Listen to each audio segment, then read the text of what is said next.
Hi there, my name is Marky Sparky and welcome to episode number 11 on the NeverCraft server, guys. Last time we worked on the Nether Hub, specifically the room we are standing in right now, and we participated in a NeverCraft server-wide treasure hunt hosted by the only San. And speaking about San, I have a big project going on with him. If you haven't seen that, we built a Wither Skeleton Skull farm together. And we are planning on building a big shop for the beacons that we get out of that. However, for that, we will need a lot of resources, and we will tackle one bit of that in today's episode. So, if you enjoy this episode, guys, make sure to hit the like button, consider subscribing, and now, sit back, relax, and enjoy.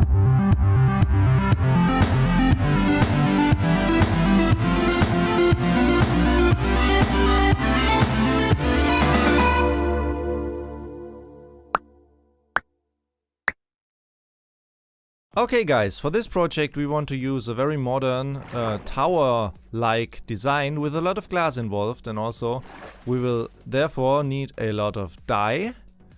And we live in a flower forest, right? Oh, let's sleep first. Okay, and now let's hope we don't get blown up immediately. Let's fly away first. Yeah. We live in a flower forest, as you can see right here, and so I want to build a flower farm up here. And I think it is time that we start to actually work on the surface of our island, and I want to incorporate this flower farm in, the future thing that I have planned for this island. I will not talk about that yet, because it's not completely fixed in my head right now, but one thing I know for sure is that if we want to work up here, we have to, get this tree problem under control that we have right here. So, let me get rid of all these trees. I will be right back.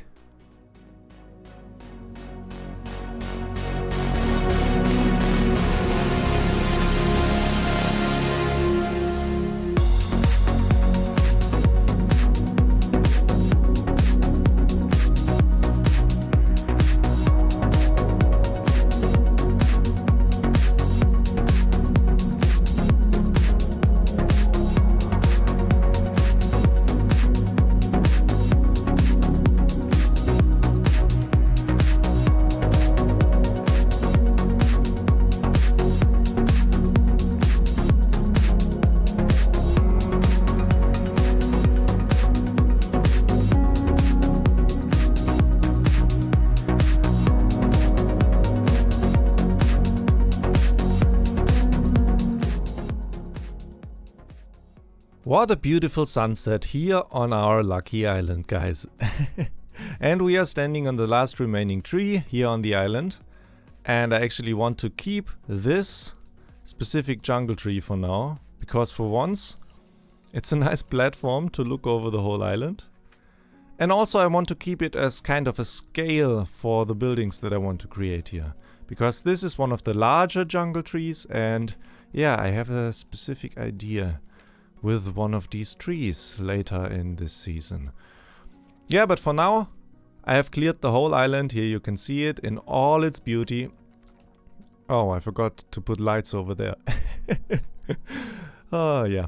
But, except for that small island, I have completely covered the whole thing in torches so that we don't get, explodified, creepified anymore here on this island, which happened a lot actually.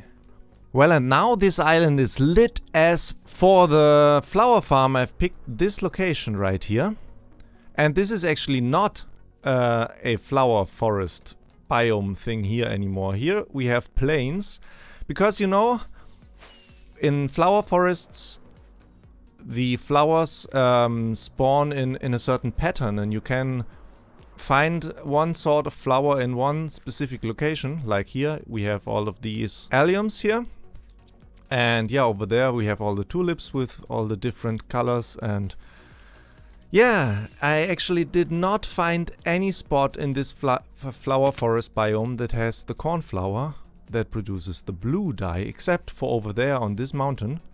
And I definitely don't want to use that as a flower farm, because that is way too nice. Yeah, so yeah, flower farm not in the forest, flower forest biome, guys. I will use this spot right here.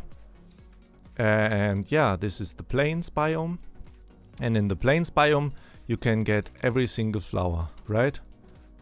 Okay, very bad example. There we go. Now you can see we have 5 different flowers in one spot.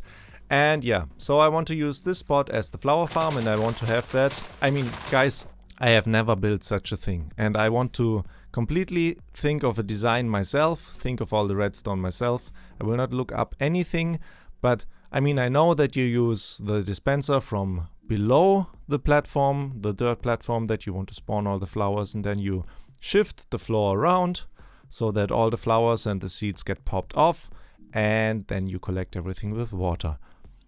So yeah, guys, let me work on something right here, and yeah, I'll be back in a second. So I was just checking on the size of the dirt platform that will be shifted around here, and yeah, I want to make it 8 into this direction so that I have a water source right here that exactly reaches to this end where we can then wash off everything. And yeah, in that direction I have 10 blocks at the moment, and I want to check whether everything is on that with one single bone meal, but I think that looked fine. Let's test that once more. Right into the center, and yeah, that looks great. Let's do that. Okay guys, I think I have something quite clever here. So this node block is in the place of the dispenser that will be there then, but I want to show you what my circuit is looking like and what my thoughts behind it are, and therefore yeah, node blocks are quite helpful actually. So I think I want to power this by a simple hopper clock, just 2 hoppers facing into each other with an item going back and forth, and every time the item is there we get an output by this comparator. And yeah, this redstone signal then is detected by the observer, which will trigger the dispenser that dispenses the bone meal onto the dirt platform, right? And at the same time, 1 tick later with this repeater, we will trigger this sticky piston that will change the position of this redstone block here, triggering either this node block, which will, for example, trigger will not be a node block then in the end, obviously, but trigger this row of pistons that will push the dirt platform into this direction, or that node block that symbolizes the piston row here on that side that will push it back into that direction. So what I think what I will get from this is dispense a bone meal, push the platform, dispense the bone meal again, push the platform in the other direction. So signal here, signal there, signal here, signal there. So what we should hear now is a plop, bling, plop, bling, plop, bling. You know? Yeah, exactly like that. Let's give it a shot, right? Yeah? Yep, I think this is doing exactly what I wanted to do. Let's turn that off again. It's also quite annoying. Well, let me connect that stuff up to the pistons, and yeah, we will see whether this actually works then in the grand scheme of things. See you in a bit. Okay, I got everything connected. Let's see whether that thing works. Or, I mean, the shifting at least. I have not done anything about that, and you won't hear that now because it's covered. But let's see whether this shifts how it's supposed to shift. That looks very good. That looks exactly how I wanted it to look like. Also, it's very loud. And this also reminds me of something. Something that happened the other day. A few episodes back. Oh, I'm getting dizzy. Yeah, about that, guys. Actually, a few days ago, Spec ordered the Maelstrom response team. And for some reason, I am part of that now. Yeah, and as part of that, we helped him to construct something over at his base. Let me work on the flower farm here in the background. And in the meantime, let's head over there and see what that is all about.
Well guys, you've just seen us construct all these shenanigans here.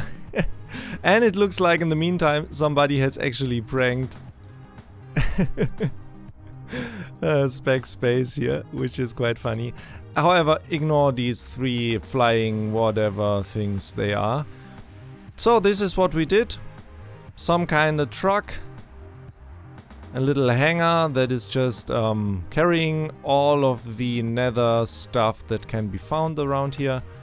And a few of these guys working here. And I really love the placement of these blocks here as he is shoveling away the netherrack. Some guy sitting right there, standing there. And there's another one of these things. Oh, these things are quite stupid. However, yeah. A few guys working here. That is quite nice. And for some reason we are now part of this Maelstrom response team, guys. And yeah, I think we should get properly dressed for that. So let's quickly head back to our base and do exactly that. And yeah, then help Spec with the situation out here. Take a look at this idiot. That is hilarious. Whoever did that, kudos. Okay, now let's actually head back to our base.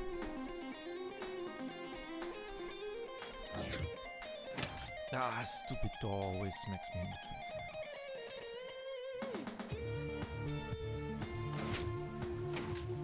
face. Okay, guys.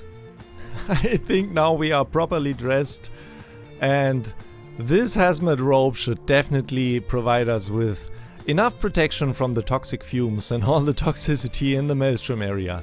Now that we have that, well, let's head over there and yeah, have some fun. Have you ever, have you ever seen that green stuff like that? Oh, Yeah, hello. So you're the one that ordered us here, right? Yeah. I called. I'm having this problem. I have this. I call it the Maelstrom thing, and it is spreading across my base. He calls that a problem. Yeah. Well, actually, when did this first appear? So it was a few months ago. Like I blasted this tunnel over here, and so I could get down in my mine. But as I was blasting, this crystal that's up here appeared, and then these towers started like shooting these power levels to it, and then this big thing up on top of it, starts swirling around, and then this green stuff appeared, and all the red stuff started creeping out of the hole, and yeah, it's getting worse and worse now. Okay, and ever since then you've been working around this area without any protective suits, right? Yeah. I have a mask on my. I have this cool little mask. So am I good with this mask? Let's maybe not. Let's not tell him, right? I guess you're fine. Okay. I guess you're fine. So Yeah, this is really interesting. I mean, in the 45 years of me working in this business, I've come across like this red brick stuff and all of these spreadings, also these weird plants here. That's all. Yeah, I know that stuff. But this green goo, that is very new to me. I have never seen a goo that resonates in the green spectral area. That is really interesting. Well, I mean, is this area safe? I mean, do I have to move, or am I good to stay here? Well, at this point, I'm not certain. We have to send some samples to our laboratories. We have to do some spectral analysis and, yeah, just basically do some testing. Mm-hmm. I mean, for now, I mean, you have been working around this place for quite some time, and you seem fine. Yeah. I have a mask on. So maybe just tell other people that visit the place to maybe also get a mask, and then that should. What do you think? What do you think over there? You're like, am I safe? I'm quite new to this business. I'm not too sure. Oh, okay. What are all these guys? I got this guy hanging from a rope here. Is that even safe? Yeah. Don't mind him. He's just collecting some goo down there. That's fine. He's got the new model as well, doesn't he? Like, why can't we get those suits? Well, you're pretty safe in what you are wearing. Yeah, but it's orange. Orange is always safer. Well, I mean, stay in the business for a few months longer, and then we can talk about that maybe. Yeah. Okay. Let's you talk look more about protected than him. He looks like he's wearing a bathrobe. Well, for me, it's too late anyway, right? All right. Well, so how long will it take you guys to, figure this out? Or are you guys going to do like a field laboratory out here? You guys going to like send it back, or? Well, we definitely have to send some samples back. We definitely have to do some proper testing, and if we get all the elemental compositions of all the materials here, we can maybe trace this stuff's origin, you know? Okay. Well, I thank you guys for coming out. That's awesome. I appreciate it. And please keep me informed on everything that you guys find out, because it's getting kind of scary over here. I hear weird noises. The ground starts moving. And that's why I called you guys. The ground, everything started moving. So I was like, maybe I should call these guys. Yeah, that is totally fine. That happens all the time with these crystals things. Maybe we should get out of here very soon. Yeah. That place doesn't seem very safe. Yeah, so we will definitely keep you informed. As soon as we have some laboratory results, we will send you the information, and we will do some more digging, some more sample preparation here, and as soon as we're done with that, we will be on our way. So don't mind all those workers down there, and maybe you will find some more around your place, and we will try to get every sample that we can. The more samples we have, the more results we got, and the higher the chances that we actually find out where this stuff is coming from, right? Okay, I appreciate it. Thank you. Okay, guys, we are back. That was quite some fun, wasn't it? Also, I really like this skin. Definitely go and check Spec's perspective on that, guys. However, we have a job to do, and I want to show you what I've done so far with the flower farm. So let's get back into our bathrobe and let's head upstairs.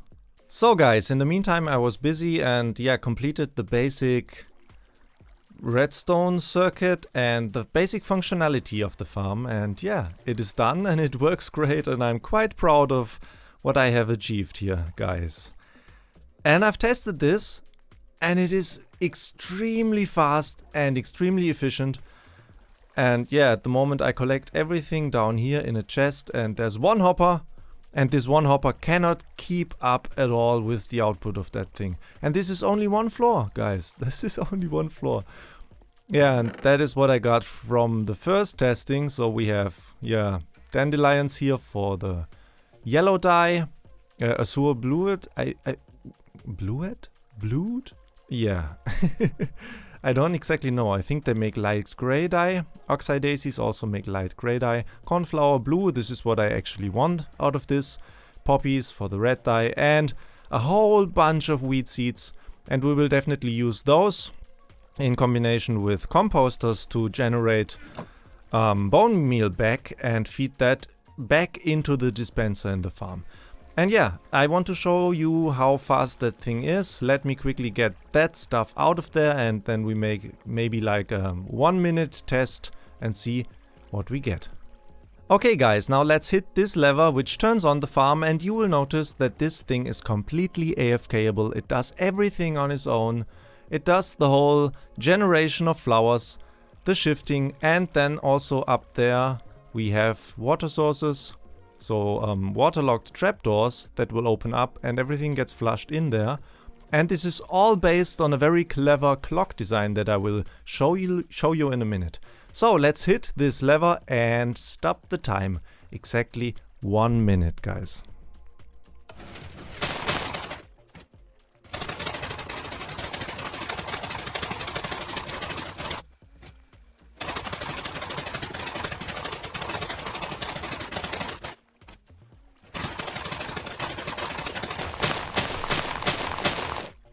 Okay, and as you notice, as I turn this off, it does one final flush and it almost catches every flower. Let's pick up that thing. Well, 2 of these. And as you can see, the hopper cannot keep up with that at all. Okay, let's see what we got there. And yeah, just think about it. This is 1 minute. 1 minute. Yeah, and the hopper is completely full. Let's help that thing deload faster so we can see what we got. So guys, this is what we have here. 54 poppies, a stack and 13 cornflowers, a stack of dandelions and additionally 57 dandelions, a stack and 2 of these azure things, 61 oxydaisies and yeah, almost 5 stacks of wheat seeds. Guys, this is 1 minute. That thing is so extremely fast, that's crazy. And yeah, I think I will have to build a very, very efficient storage system. This one hopper, that simply doesn't cut it, guys. Okay, let me show you how that thing functions. Let's first take a look into the redstone mess down here. And yeah, this is... a lot of things are going on here. I will try to break this down in very easily digestible small steps, right? So you have seen that stuff before. This is the very simple clock where this one still coal ore is going back and forth, simply triggering the dispenser up here with every second tick, game tick, right? And yeah, the ticks in between, these floors are shifted back and forth. And yeah, we basically get a dispensed bone meal for every shift of the floor, which makes this thing so extremely efficient. The farm basically switches between generation mode here and then washing everything off mode. And that is done with the use of a ether hopper clock here that basically controls everything. Okay guys, to explain the basic redstone functionality of the farm, I have the same ether hopper clock built up here as I'm using down there. And to demonstrate this to you, let's first break that thing so it doesn't move. And yeah, so basically what I'm using here is 30 items in here. And the number 30 is very, very important because it defines the basic timings of the whole farm. And yeah, to show you what this means is I use a comparator for an output signal of one of these hoppers, right? And what I want to have is an output signal strength of 2. So basically I have a state where we have signal strength of 2, which is now illustrated by this redstone lamp turning on, or we have less than that, then it's off. And now if we add items into this hopper here, take a look at the redstone lamp. when we put items in. Okay, that is stupid. Now you can't see anything. Let's do it like that. Now you can see the redstone lamp, right? When we put items in there, we can see that, yeah, it fills, it fills, it fills. We still don't have a signal strength of 2. But as soon as there are 23 items in there, plop, redstone lamp is on. And now we have a different signal here. So basically I use that to, yeah, trigger something in the farm. And now this redstone lamp will stay on until there's 30 in. And then, oh yeah, how do I do that now? How do I get rid of 1? There's no button for 1, right? No, there isn't. Now it simply would decrease again until there's only 22 in and less, and then we only have a signal strength of 1 and 0 then again, and the redstone lamp is off, right? And there's a certain time when we have a signal strength of 2, and yeah, the length of that state is very, very important, because during that I disable the whole bone mealing and floor shifting, and I, yeah, once trigger to release the water up there. And as soon as this redstone lamp turns off again and we have a signal strength of less than 2, the whole bone mealing and floor shifting starts again, right? I hope this is understandable. I really, really, really do. So basically this is that thing here. And yeah, the lever up top simply stops this clock from working and therefore stops the whole farm from working. And it also, yeah, stops this clock from working, and it once triggers the whole redstone stuff over there that triggers the trapdoors that release the water once. And here we detect the output of that, which then also stops that and quickly releases the water once over there. Yeah, that is basically it.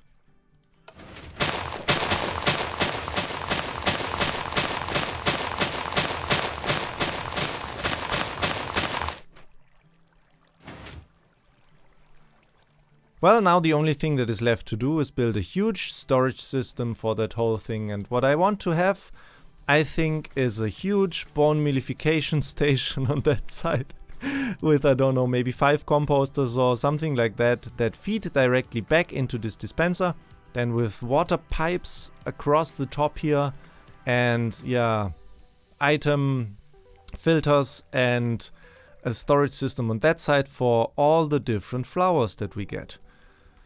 And I know that stuff is really, really hard to build, and it takes a while, and yeah, guys, if only that stuff would have been built already, right?